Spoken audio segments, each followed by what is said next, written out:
మీ అన్నయ్య business trip మీద బ్యాంకాక అబ్బే ఆ ఊరు కాదన్నా, ఓపిక ఉండదు వదిన మనిషిలో. ఆఫీస్ కోసం అని చెప్పి ట్రిప్ మీద ట్రిప్ వేసి మనిషి నీరసించిపోయాడు వదిన.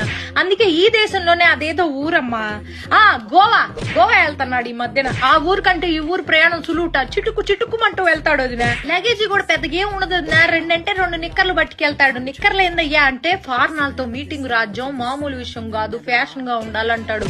ఫ్యాషన్ అని అల్లాడిపోతా ఉంటాడు మనిషి. ఆ ఊరు వెళ్ళేటప్పటికి ఒక్కసారి కూడా ఫోన్ కలవదు వదిన. ఎప్పుడు చూసినా స్విచ్ ఆఫ్ అని వస్తుంది. ఏందండి స్విచ్ ఆఫ్ అంటే, రాజ్యం నేను చాలా లోతెట్టు ప్రాంతాల్లో ఉంటా, నాకు ఫోన్ చేయడానికి ప్రయత్నించబాక, మీకోసమేగా ఇదంతా అంటాడు. అల్లాడిపోతాడు. ఎప్పుడైనా ఫోన్ సిగ్నల్ దొరికి ఏం చేస్తానా అయ్యా అంటే, మందు వేసుకుంటున్నా రాజ్యం అంటాడు. మందు కాదయ్యా, మందులు వేసుకుంటున్నా అనాలి. పని ధ్యాసలో పడితే ఈ మనిషి ఏం మాట్లాడతాడో తెలియదు, అల్లాడిపోతా ఉంటాడు. నువ్వు నా మొదటి పెళ్ళానివి, నా రెండో పెళ్ళంతో నేనున్నాను ఇప్పుడు గోవాలో అన్నాడు. పీపీ డౌన్ అయిపోయింది వదిన నాకు.